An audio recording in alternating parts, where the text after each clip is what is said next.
एक दिन बुद्ध श्रावस्ती के एक गांव में भिक्षाटन के लिए पहुंचते हैं। जब बुद्ध गांव में प्रवेश करते हैं तो देखते हैं कि पूरे गांव में सन्नाटा छाया हुआ था। दूर दूर तक कोई व्यक्ति नजर नहीं आ रहा था। बुद्ध उस गांव के पहले द्वार पर जाते हैं और कहते हैं भिक्षाम देहि, लेकिन अपने घरों से कोई बाहर नहीं आता। बुद्ध दूसरे द्वार पर जाते हैं और भिक्षाम देहि का गुहार लगाते हैं, परंतु कोई दरवाजा नहीं खोलता। बुद्ध तीसरे द्वार पर जाते हैं, उस द्वार से भी कोई व्यक्ति नहीं बाहर आता। अचानक से एक दरवाजा खुलता है जिसमें से एक व्यक्ति बाहर निकलता है और वो जल्दी से बुद्ध का हाथ पकड़ता है और उन्हें अपने घर के अंदर खींच लेता है और कहता है क्षमा करे बुद्ध, परंतु इस समय आप बाहर नहीं जा सकते। उंगलीमाल को श्रावस्ती की सीमा पर देखा गया है। सभी गांव वाले डर के मारे अपने अपने घरों से बाहर नहीं निकल रहे हैं और घरों के खिड़कियां और दरवाजे बंद करके बैठे हुए हैं। बुद्ध उस व्यक्ति से पूछते हैं ये कौन है उंगलीमाल, और उससे इतना भय क्यों? वह व्यक्ति कहता है उंगलीमाल एक राक्षस है। उसे जो भी मनुष्य मिलता है, चाहे वो बच्चा हो, वृद्ध हो, स्त्री हो या पुरुष, यहाँ तक कि सन्यासी भी, वो किसी को भी नहीं छोड़ता। महाराज प्रसन्नजीत के सैनिक भी उसे डरते हैं। बुद्ध उस व्यक्ति से पूछते हैं क्या वो ये सब धन के लालच में करता है? वो व्यक्ति कहता है नहीं, धन का ये कोई लालच नहीं है, धन का उसे कोई लालच नहीं है। वो जब भी किसी मनुष्य पर वार करता है तो उसकी उंगली काटकर अपने गले के माले में डाल देता है, इसीलिए उसका नाम उंगलीमाल पड़ गया। और यह भी सुना है कि जब उसके गले की माला में 100 उंगलियां पूरी हो जाएंगी तो उसकी विनाशक शक्तियां और भी ज़्यादा बढ़ जाएंगी। बुद्ध कहते हैं यह बात बताने के लिए मैं आपका आभारी हूँ। फिर वो व्यक्ति बुद्ध से कहता है कृपा कर आप बाहर ना जाएं, क्योंकि वो आप पर भी वार कर सकता है। बुद्ध कहते हैं भय से अपनी राह छोड़ दो, ऐसा मैंने कभी नहीं किया। मुझे शिक्षा मांगता देख जन जन के हृदय में उंगलीमाल का भय कम होगा। फिर वो व्यक्ति कहता है नहीं बुद्ध, आप मत जाइए, वो बहुत ही ज़्यादा खतरनाक है। बुद्ध कहते हैं वो खतरनाक नहीं बल्कि वो दुखी है और मुझे उसके पास जाना होगा क्योंकि उसे मेरी आवश्यकता है। इतना कहकर बुद्ध उस व्यक्ति के पास से चले जाते हैं। कुछ दूर चलने के बाद बुद्ध वन में प्रवेश करते हैं। वन में चारों ओर एक सन्नाटा छाया हुआ था। दूर दूर तक ना तो कोई मनुष्य और ना ही कोई पशु पक्षी, परंतु बुद्ध अपने मार्ग में आगे बढ़ते रहे। अचानक बुद्ध के सामने उंगलीमाल आकर खड़ा हो जाता है।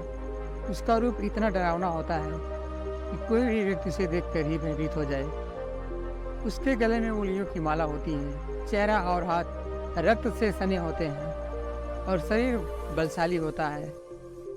उसका रूप इतना भयानक है कि कोई भी साधारण व्यक्ति अगर देख ले तो उसके प्राण निकल जाए, परंतु बुद्ध पर उंगलीमाल के इस डरावने रूप का कोई भी असर नहीं होता। बुद्ध कुछ क्षण तक एक शांत मुस्कुराहट के साथ उंगलीमाल की तरफ देखते हैं और फिर उसके बगल से चले जाते हैं। बुद्ध को ऐसा करते देख उंगलीमाल को ये समझ नहीं आता कि उसके साथ ये क्या हो रहा है। वह मन ही मन सोचता है कि मुझे देखकर लोग या तो भाग जाते हैं या मुझे देखकर ही मर जाते हैं या फिर मुझसे अपने प्राणों की भीख मांगने लगते हैं। मैंने कई सन्यासियों को भी मारा है, परंतु मैंने आज तक कोई ऐसा व्यक्ति नहीं देखा जो मुझे नज़रअंदाज करके अपने मार्ग में आगे बढ़ जाए। या तो उसने मुझ पर ध्यान नहीं दिया होगा या फिर हो सकता है कि यह सन्यासी अंधा हो, मुझे नहीं देख पा रहा हो। परंतु मुझे इससे क्या, मुझे तो अपनी उंगलियों की माला पूरी करनी है। उंगलीमाल बुद्ध को आवाज़ लगाता है ए साधु रुक, लेकिन बुद्ध उंगलीमाल को नज़रअंदाज करते हैं और अपने मार्ग में आगे बढ़ते रहते हैं।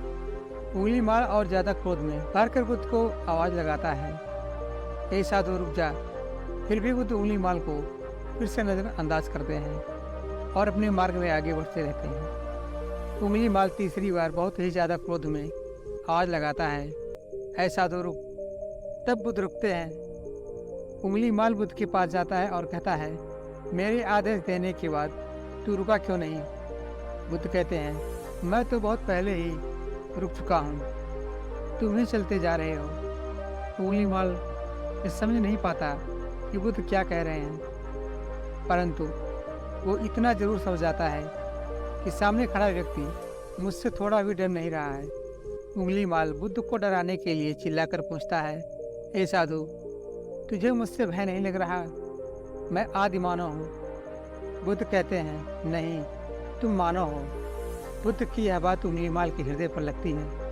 पहली बार उसे किसी ने मानव कहा था, परंतु वो इस बात को नज़रअंदाज करने का प्रयास करता है और बुद्ध से पूछता है, ए साधु, तूने ये क्यों कहा कि तू कब का रुक चुका है, जबकि तू चला ही जा रहा था? तूने ये क्यों कहा कि मैं नहीं रुका? बुद्ध कहते हैं, मैं बहुत पहले ही रुक चुका हूँ, यानी मैंने ऐसे सारे बुरे कृत्य करना पहले ही छोड़ दिया है जिससे किसी भी व्यक्ति को कष्ट पहुँच सकते हैं। सब जीना चाहते हैं, बस तुम उन्हें करुणा से देखने का प्रयास करो।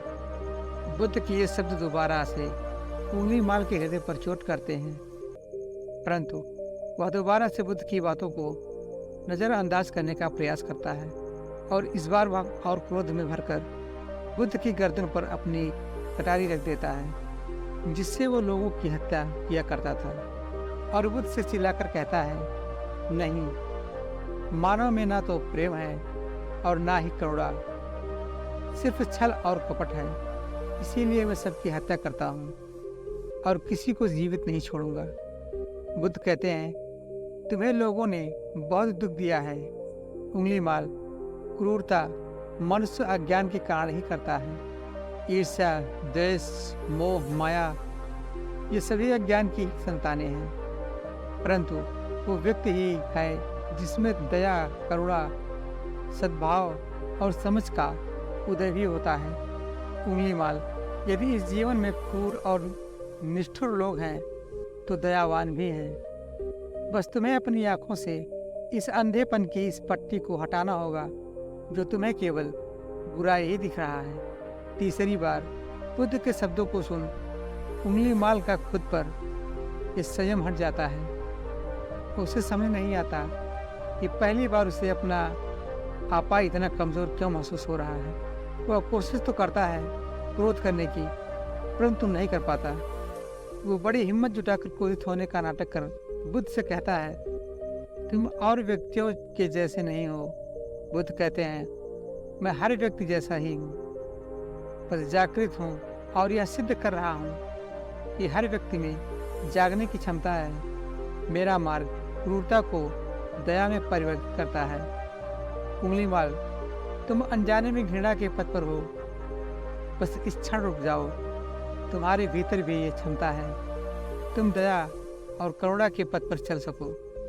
इतना सुनते ही उंगली माल के हाथ से कटारी जमीन पर गिर जाती है और उसकी आंखों से आंसू बहने लगते हैं।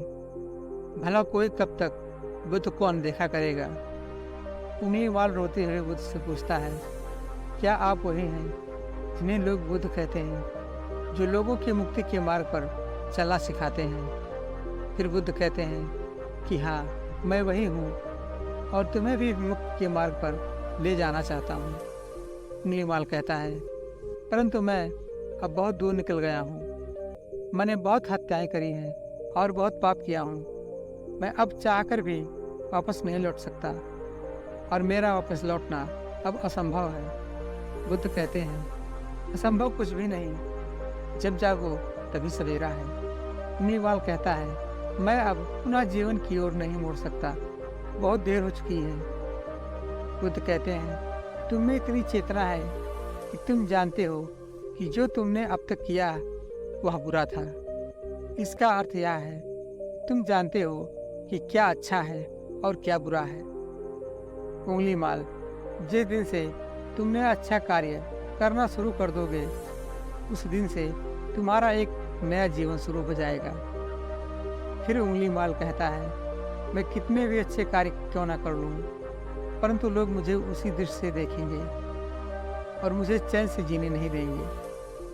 बुद्ध कहते हैं, उंगली माल, यदि तुमने हिंसा का मार्ग छोड़ा तो मैं तुम्हें मार्ग दिखाऊंगा और तुम्हारा संरक्षण करूंगा और तुम्हें लोगों की घृणा से बचाऊंगा।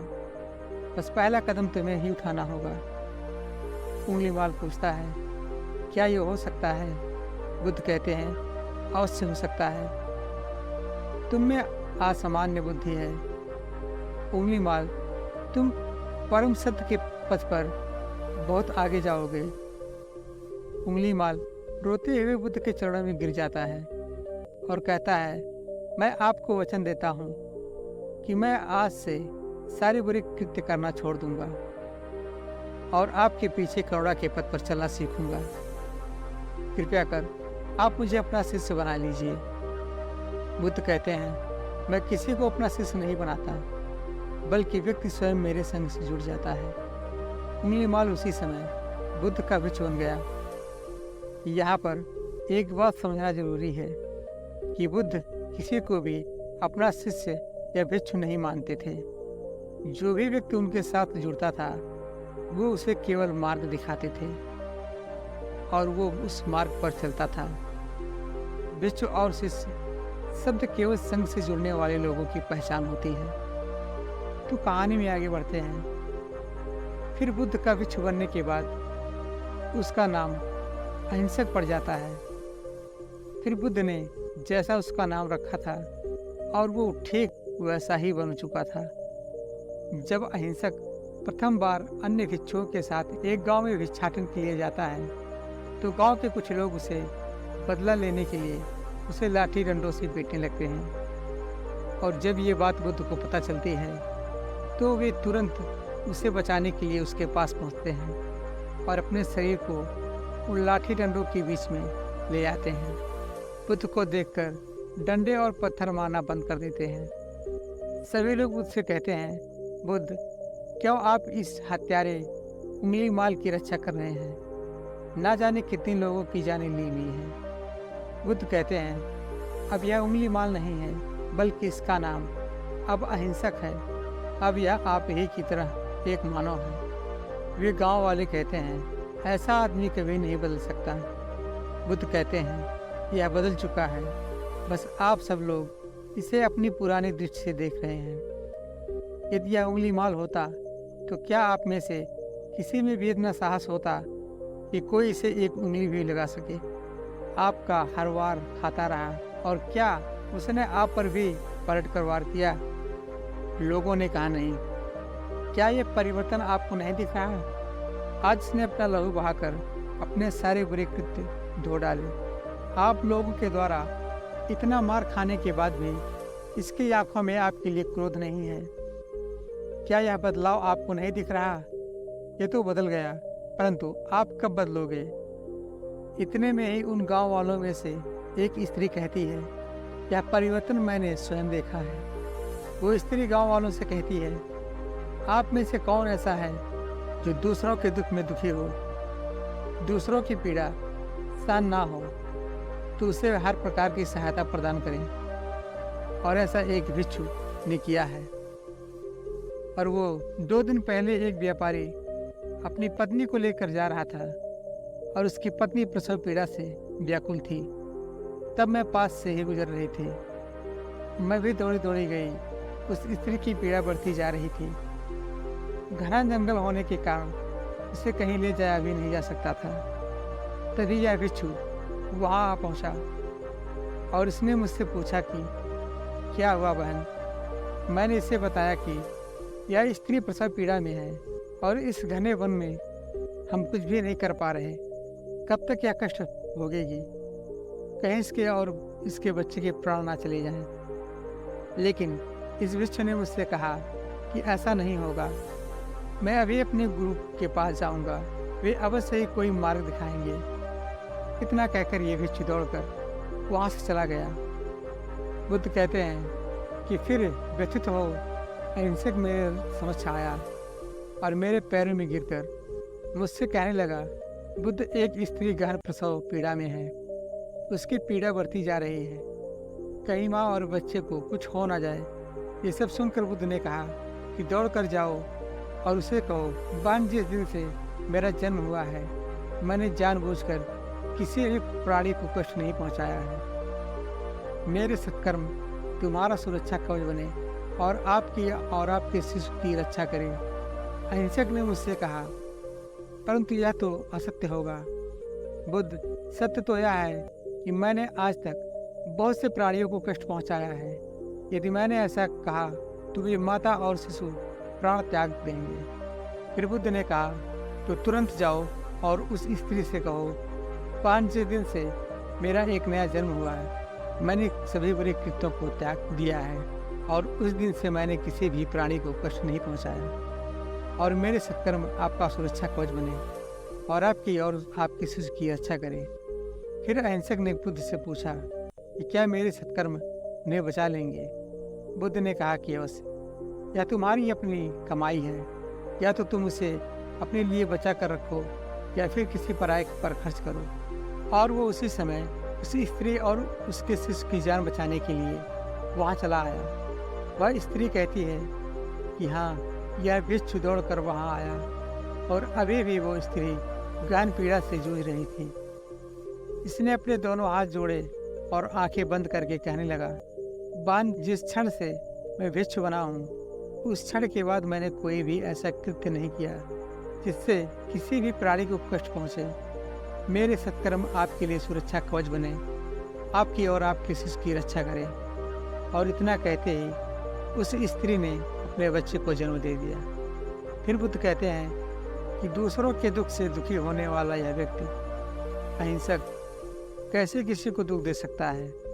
यदि ये भिक्षु मन का सच्चा ना होता तो वह स्त्री कब की अपने प्राण त्याग चुकी होती।